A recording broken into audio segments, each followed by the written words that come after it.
Sai IAS academy पर आप सभी का एक बार फिर स्वागत है।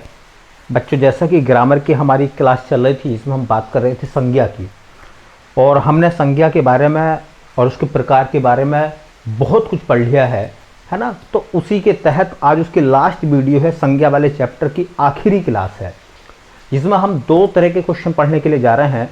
एक तो भाववाचक संज्ञा अव्यय से कैसे बनाएं, है ना। तो मैंने पहचान आपको बता दी थी, है ना, शुरू वाली क्लास में, शुरू वाले चैप्टर में। इससे पहले वाले दो क्लास पहले मैंने आपको बता दिया था कि देखिए भाववाचक संज्ञा बनाने के लिए कुछ प्रत्ययों का हम लोग इस्तेमाल करते हैं, वो मैंने आपको बता दिए थे। तो लगाते हैं, अन लगाते हैं, आई लगाते हैं, आस लगाते हैं, इस तरीके से मैंने शब्द भी आपको बताए थे। ठीक, तो भाववाचक संज्ञा अव्यय से कैसे बनाएं। और दूसरा हमारा जो टॉपिक है, इसी से रिलेटेड छोटे छोटे टॉपिक हैं, इसी से रिलेटेड दूसरा हमारा जो टॉपिक है वो ये है कि जो कुछ शब्द होते हैं जो देखने में हमें जातिवाचक लगते हैं लेकिन वो होते व्यक्तिवाचक हैं। कुछ शब्द ऐसे होते हैं जो देखने में हमें व्यक्तिवाचक लगते हैं लेकिन वो होते जातिवाचक हैं, उनकी हमें पहचान करनी है। तो दो टॉपिक हैं हमारे पास, छोटे छोटे हैं। और बेटा इसके लिए आप तैयार रहिए, है ना। इसके बाद आप तैयार रहिए, इसी वीडियो के लास्ट में, है ना, एक मेरे पास एक टेस्ट है, वो टेस्ट मैं आपको, है ना, उसकी PDF भेज रहा हूँ लिंक के द्वारा, है ना। आप उस टेस्ट को सोल्व करें और फिर मैं उस टेस्ट को खुद सोल्व कराऊंगा, ताकि मुझे पता चल जाएगा कि आपने मेरे क्लास साथ में अगर क्लास अटेंड करी है तो संज्ञा के बारे में आप कितना जानते हैं, संज्ञा के बारे में आपको क्या जानकारी है। तो वो टेस्ट भी मैं आज देने वाला हूँ आपके लिए, ठीक है। फिर मैं उस टेस्ट को अगली क्लास में सोल्व करा दूंगा, ठीक। तो देखिए किस तरीके से जो दो टॉपिक हमारे संज्ञा वाले चैप्टर के बचे हुए थे, हम उनको सोल्व करते हैं, ठीक है। तो चलते हैं बेटा, देखिए, हाँ जी, लिखा हुआ है, हेडिंग देख लें आप, अव्यय से भाववाचक संज्ञा बनाएं।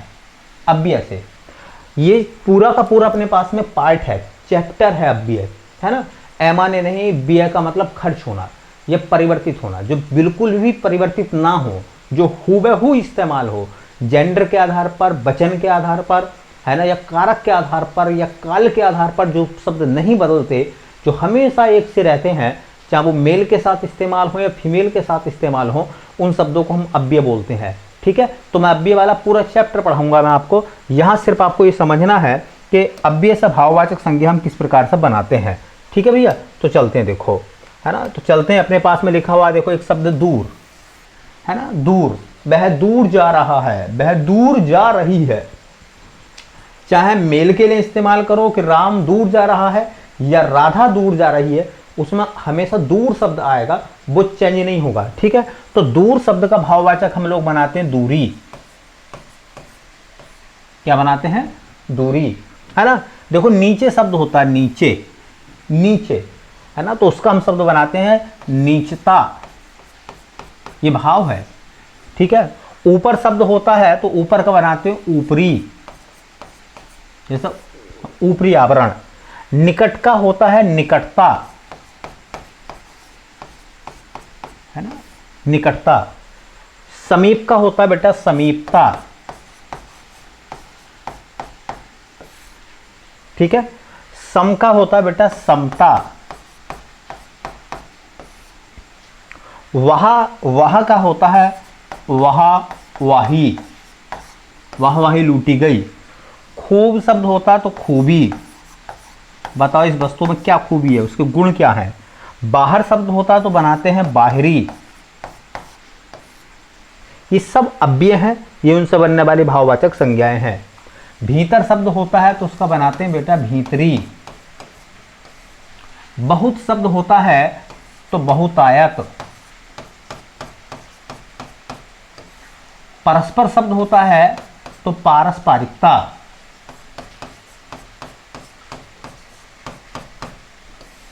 धिक शब्द होता है तो बनता है धिक्कार।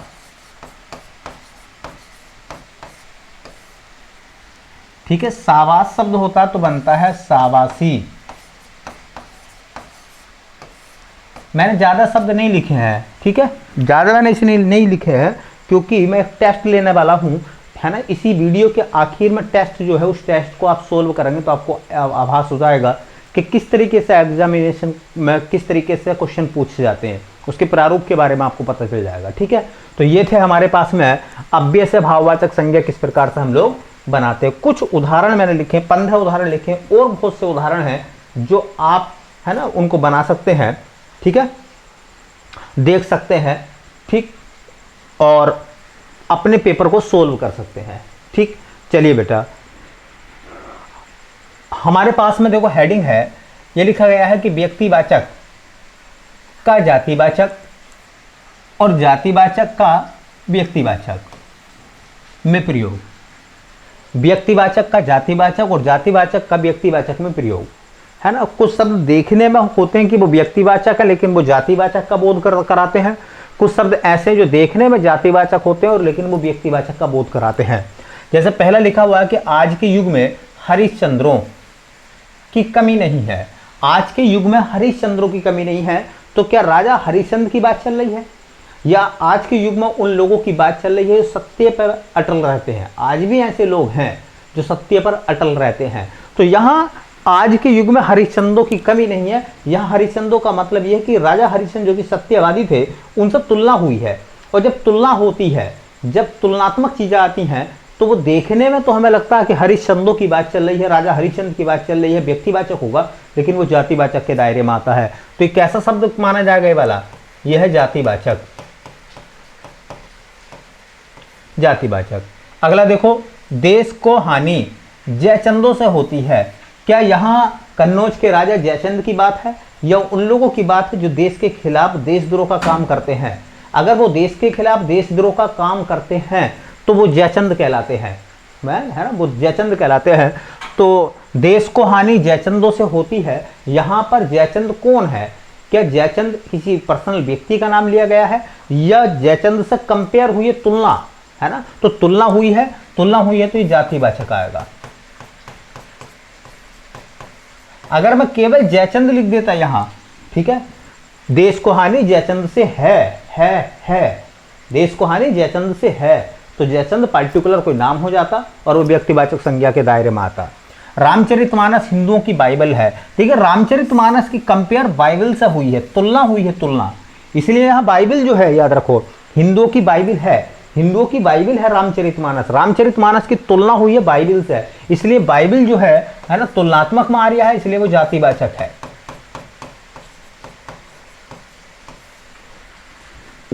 गौतमों के देश में भूखा मर रहा है इंसान।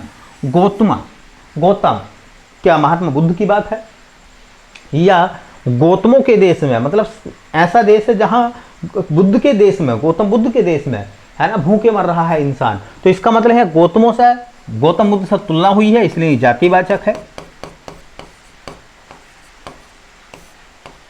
चलो, गुप्त जी राष्ट्र कवि थे। देखिए गुप्त जी, अब गुप्त जी तो बहुत नाम है ना, लेकिन यहां बात किसकी हो रही है? राष्ट्र कवि एक ही थे जिनका नाम था मैथिली शरण गुप्त।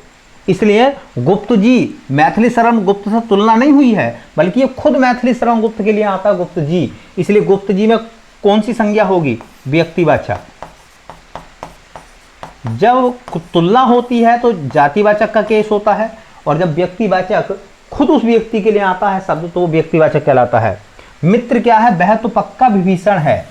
मेरा दोस्त क्या है? पक्का विभीषण। आग लगाता इधर की उधर। तो अब सवाल यह है कि मित्र क्या है? वह तो विभीषण है। मित्र की तुलना किससे हुई है ना? रावण के भाई विभीषण से, इसे तुलना हुई है, इसलिए विभीषण जो यहाँ शब्द है वो जातिवाचक है। कैसा बेटा? जातिवाचक।